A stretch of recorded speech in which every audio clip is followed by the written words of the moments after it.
DJs BrewTube beer review, or maybe it's beers review. That's right, guys. You see, we've got two beers in front of us. That's right, two Innis Gunn beers, both from Edinburgh, Scotland, UK. Yay, yay. That's right. And what beers do we have? We've got there Scottish Porter. Then you say, DJ, you're showing me both beers and saying Scottish Porter. Why is that? Well, they're the same beer. However, this is a 2013 vintage, and this is a 2014 vintage. Nice and fresh. Now, you're saying, why are you doing this, DJ? Well, I've been watching a lot of reviews of this beer, and I've never seen anyone, except for maybe the albino rhino when he had Dougal Sharp from Innis Gunn up at his lair in Canada, review a cellared version of this beer. That particular beer was 4 years old. The oak character and all that stuff had fallen off. So, we've got 1 year on this beer. I think the oak character and stuff should still be there, because this Scottish ale, as it's guess it is. I mean, they're saying it's a porter, but I mean, you can see the color here. It's pretty light for a porter,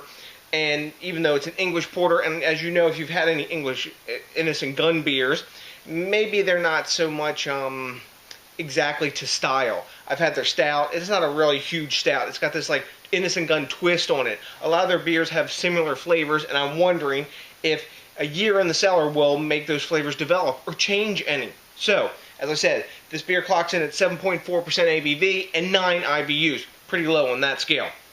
And they say on the front of the bottle that they matured for 39 days on the oak to give it that specific, you know, sort of Innis Gunn character. Now, if you've had Innis Gunn beer, you know that character is big vanilla sort of flavor.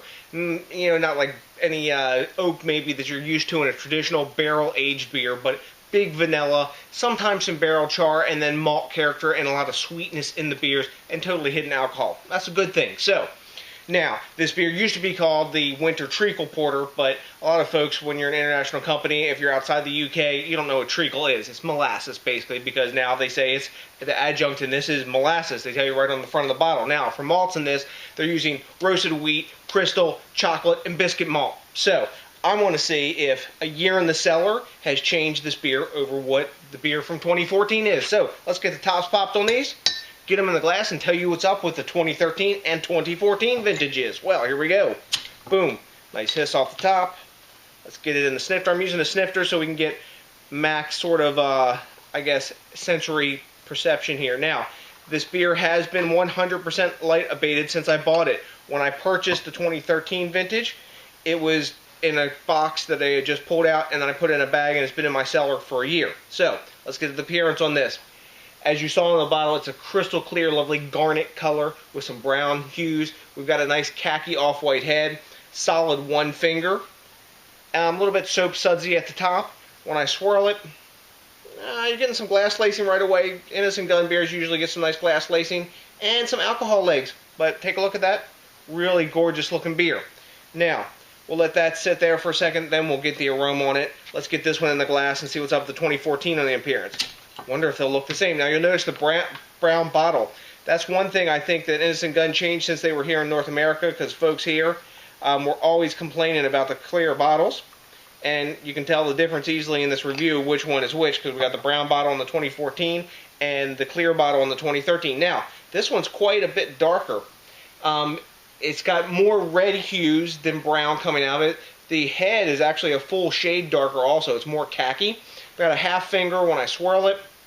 And we're getting some sticky glass lacing and some alcohol legs. I wonder if they've changed the malt bill. Apparently, if you look at these two side by side here, we got a full different color head, and the one on the left, or my left, which is the 2014, is a full shade darker, really, in color and appearance, even in the head. So, still super clear, but this one looks more porter-like, that you would suspect. And I think, to me, this one looks more Scotch ale-like. So, let's get an aroma first on the fresh beer. You know, I poured, well, now we'll do the 2013, because I poured that first. So, let's go for it. Cheers, Solange, dive in for the aroma. Right off the top, I get a lot of dark fruits coming up from this. Like cherry, raisins, currants. Caramel sweetness.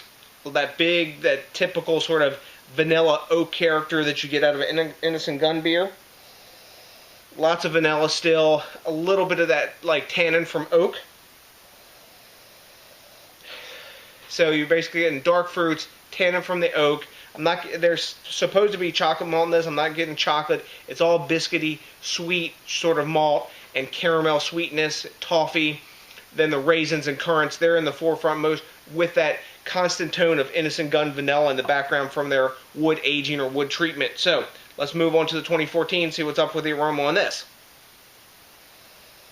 Wow, big difference. The dark fruits aren't there. The vanilla's there. I'm getting a little bit of coffee, maybe a little tiny bit of chocolate, toffee, caramel. But the dark fruits that are present coming from yeast esters are in this beer, are not in this one. It's fresh beer, so the cellaring has had that effect, we can tell. Yep, but there is more porter-like aromas in this beer. There's still the big sweetness, like biscuity malt sweetness, and a little tiny bit of faint dark fruits in the background on this. But I'm still getting the vanilla, still getting the oak tannin notes, but I'm getting a little bit of chocolate and a little bit of coffee. Really, really faint, though. A lot more faint than you would smell. Neither beer smells like a traditional porter. This really smells to me more like a Scotch ale or a wee heavy sort of aroma. And so does this one, smells like a cellared wee heavy. So let's dive in for the taste. We've got the aroma on both, and of course we have both of our collectible crowns here. We'll do that obsessively. Let's dive into this one. Got to give my little shout outs, of course, to my good buddy Danny, so fucking drunk. Salante Va, my brother. Got to give my shout outs to Beer Goggles. Rob from Hobzine, of course my buddy Dave, and Christian Brewbear, all my buddies over in the UK. If I forgot you, well, I drink a lot of beer, so I forget people, but you're not surprised, right, Tuvar? You forget some stuff, don't you, Dave? Anyways, let's dive in, guys. Cheers.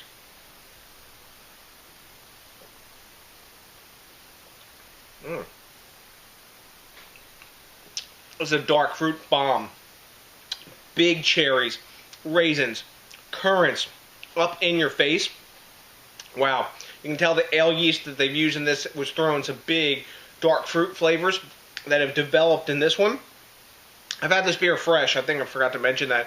And it tastes way different than this when I had this fresh. It didn't have these dark fruit notes. It was more typical Innis Gunny with a little bit of a twist of the caramel-y type malts in there, more like dark flavors from dark roasted malts and roasted tones. But now, big dark fruits up in your face, then toffee, vanilla, and a dry tannic oak finish sort of to it.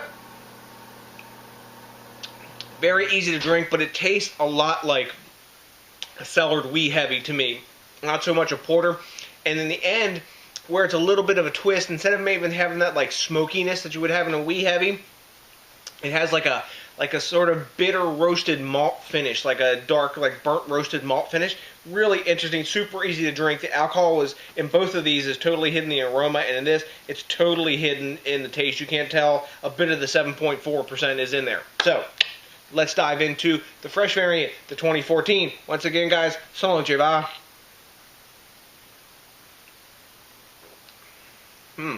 Interesting. Up front, the first thing you get is that Innis Gunn vanilla. Maybe a slight metallic taste, maybe a little tiny bit in there. After that, a little bit of raisins and burnt sugar, and a bit of coffee and toffee. And I think that burnt sugar and that bitterness factor is driving from the molasses, and that's probably where I was getting the bitterness on the back end, was from the molasses or treacle. And this beer is more present in the forefront of the flavor. Maybe treacles like maple and some other sugars over time, their flavors die out like hops do.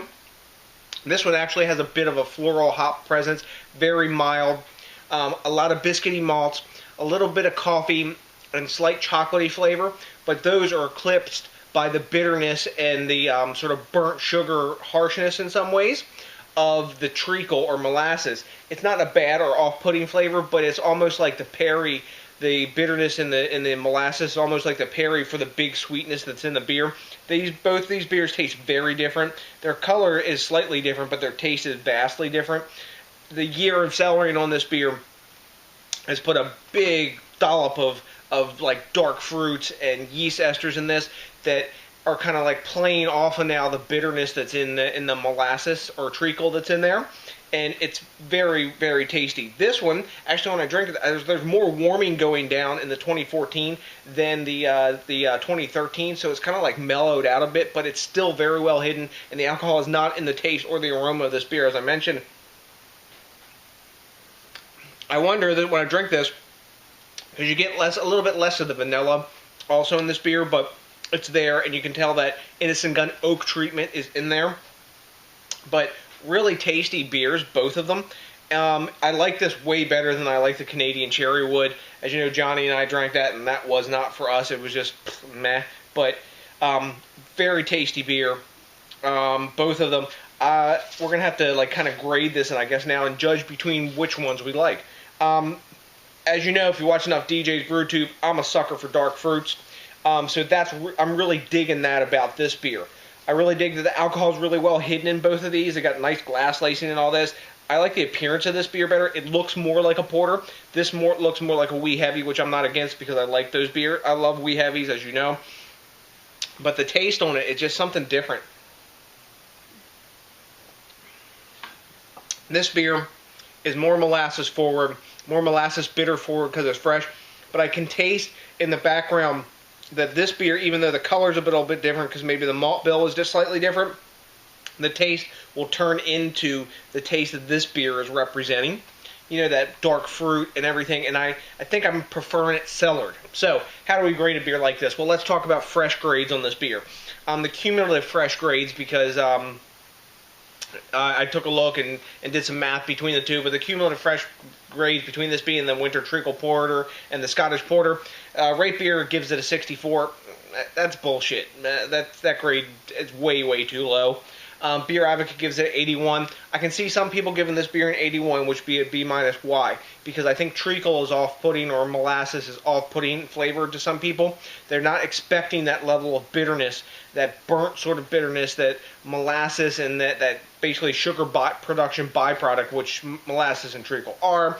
They're not expecting that in this format, and usually when they experience molasses, it's with even bigger sweetness than this beer does, because this is basically, to me, in a lot of ways, kind of like that Innis Gunn original base beer with a bit of a malt twist in there, that being the roasted wheat and chocolate, kind of mixed into there with the biscuit malts that they traditionally use. And it's got that twist on it. Then they put in the molasses or treacle, and that's what gives it the other dimension. But I'm digging this beer. It's one of the ones that I've liked the best. I really like their Irish Stout, I think it was called. That was a tasty beer. And cellared, I think I like it even better.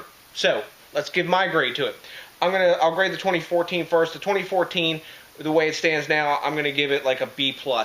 I think it's the molasses is a little too big in it, and it's overshadowing some of the better flavors in the beer. It actually even overshadows the big Innis Gunn vanilla, but I can see why they have it in there, and it's a tasty beer just the same. It's very easy to drink, and it has a lot of good characteristics.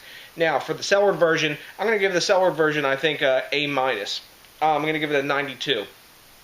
Really tasty. It's elevated over this.